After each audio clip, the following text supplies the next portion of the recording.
Okay, so today we are at Deception Pass, Pass Lake. We do Pass Lake Trail. You can see over here, people are out fishing. This is a fly fishing only lake. There's lots of people out, so we're gonna go check it out on the trail and go see.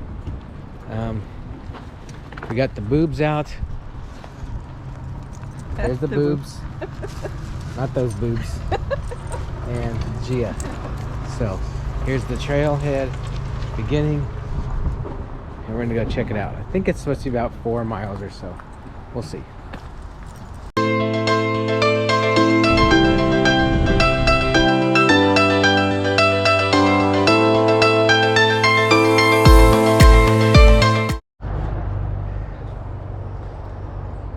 So just as a little background, again, this is a fly fishing only lake.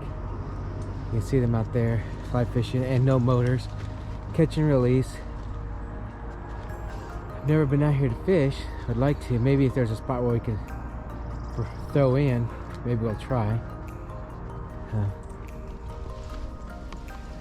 This is a loop with a little spur. The spur being a thing that goes out toward Campbell Lake. So apparently we're not on the main trail here. We're on this little sub trail that's real close to the lake. We don't know if it'll tie back in, but it's giving us better views than we would if we were on the main trail. With our luck, we're gonna have to turn around and go back. Whatever, we're just out enjoying our time. Let's see, look.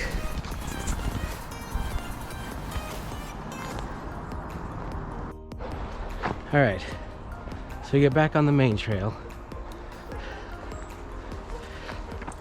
and we'll see how it goes. Hopefully it's a nice, fun little easy walk.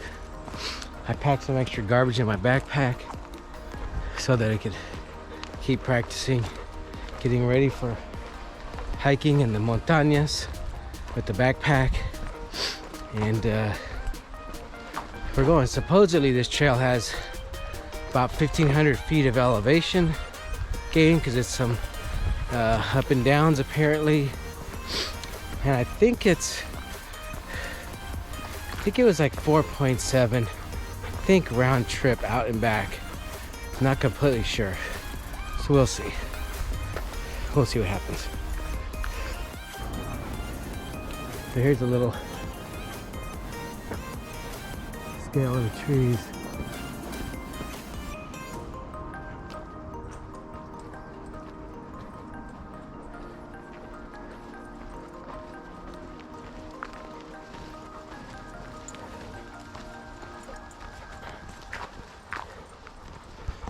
So Pass Lake, by the way, is on Fidalgo Island. Fidalgo Island is between it's actually on the same island that Anacortes is on, and it's bumps up against Whidbey Island through the Deception Pass Bridge.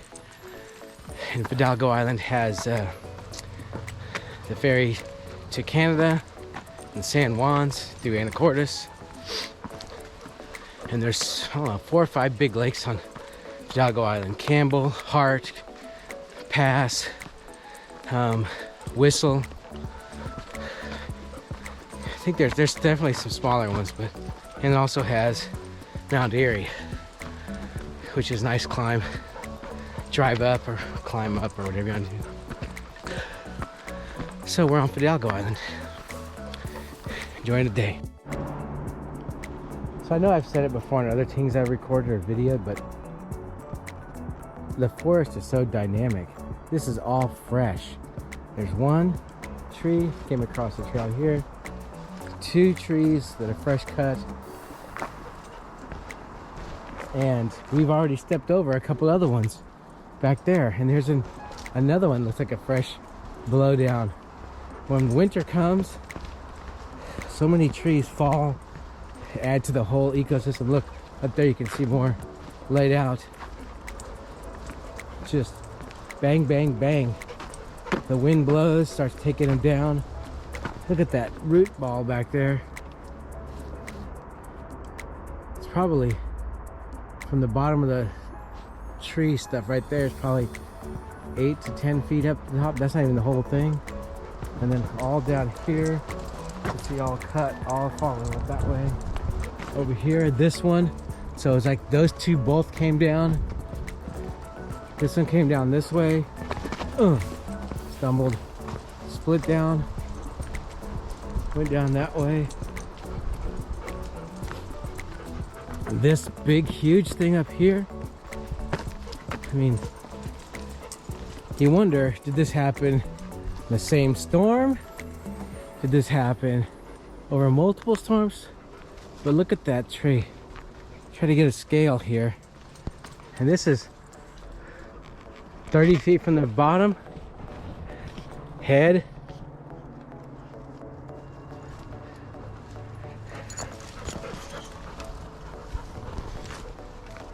It's just crazy how dynamic the forest is. This is the old saying of seeing the forest for the trees.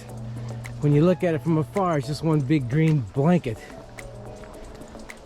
And then you get in here and it's one big static green blanket.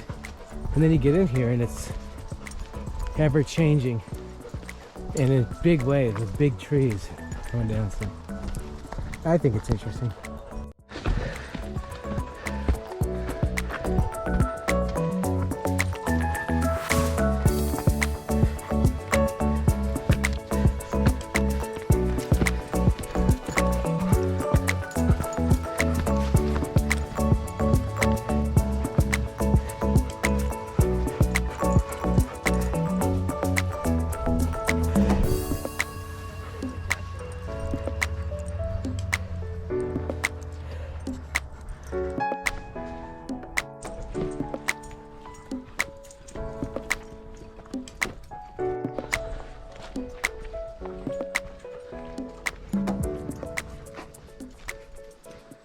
Clearly that's fresh turnover. This is the reason why, look, that rock right there, solid rock, I can't reach it. Solid rock, barely underneath that root. I don't want her to get all muddy. Genevieve is gonna go get in front of there for some scale.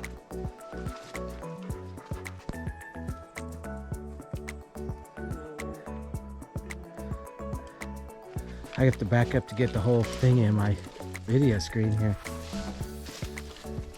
And there's the root of the tree. And again, there's the reason it came over. Just the soil is so thin here because it's like people like to call it the rock. It's just barely has anything to hold on to. And the wind starts blowing and it was a bang. But look at this rock.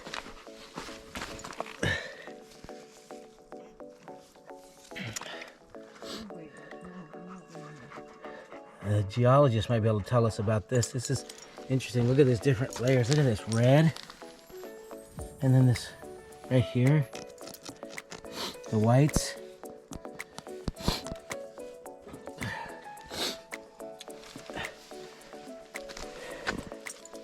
And then over here, this colors. I don't know if those are sandstones, but I've been watching a geologist from Central Washington on YouTube lately. And the geologist has been talking about how most of Western Washington is really from Baja, Mexico, from about 200 million years ago. And it was ocean, and it got pushed, it drove up on a prior plate that no longer exists, and then it got driven into the coast, Western Washington, all the way to Spokane. The beach, the coastline used to be in Spokane. I don't know, I can't remember what they said, if it was 100 million, 50 million, whatever, 100 million years ago.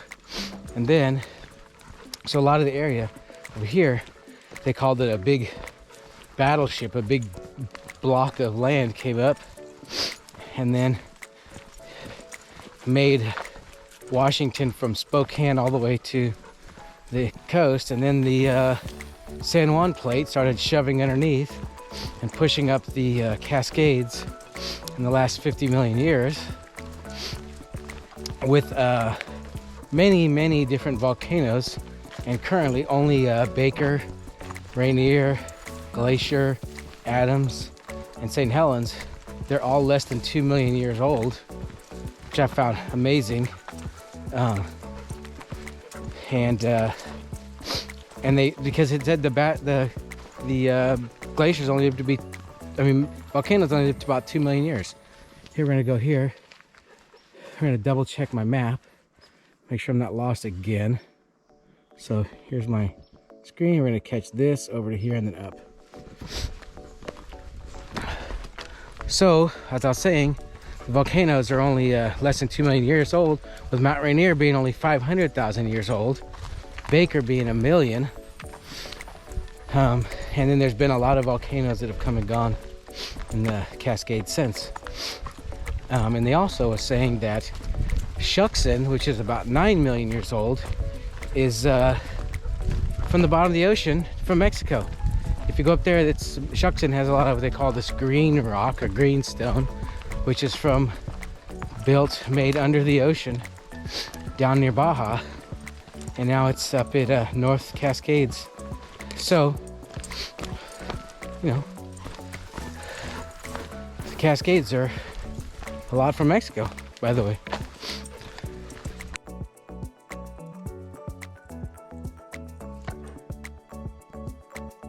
I mean, look at how big that is compared to her.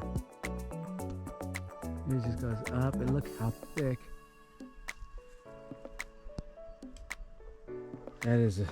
That's what you call an old growth cedar right there.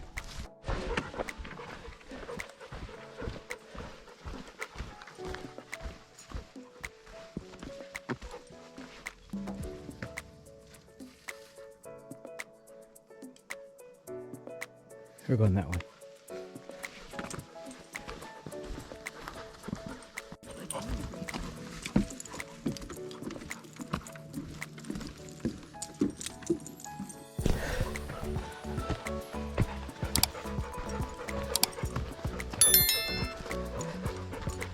Now what the heck is this? Someone built something up here one time? Looks like it. There's a foundation. A cement foundation.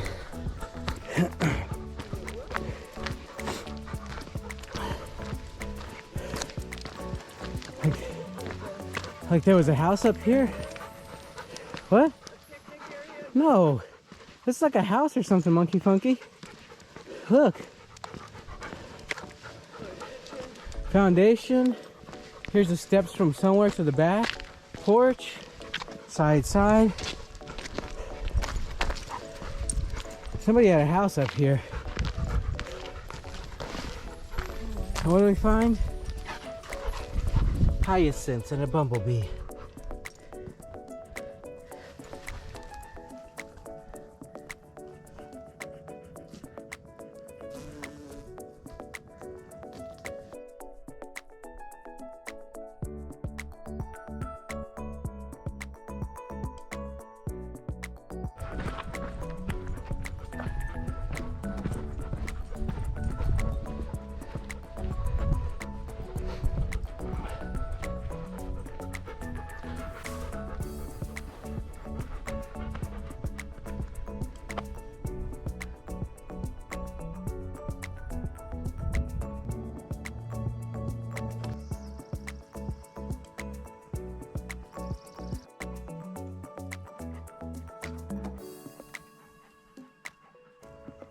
Look at these big boulders that have come down.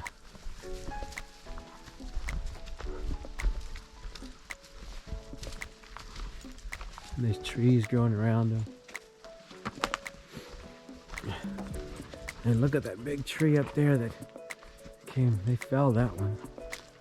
Looks like.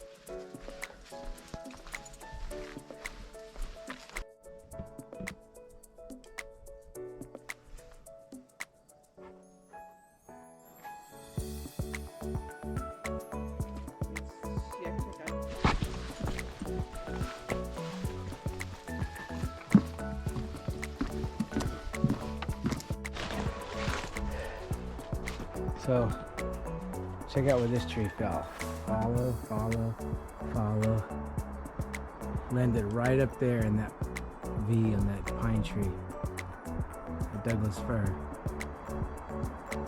And when it came down, it looks like it took down another tree. You can see the root ball right there. It's crazy.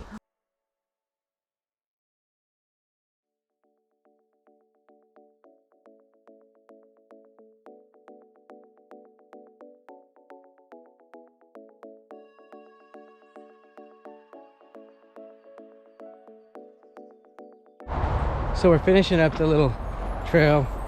We only did 4.5 today. Like I said, I got my backpack loaded so I can kind of, not loaded, but it's got some camera gear and some extra junk just to make it so that I'm carrying something. Had a little bit of climbs in here. We'll figure out the stats and we'll include it in the vid, the trail. We're probably gonna go into Coopville and maybe see if we can find a hot dog or something to eat.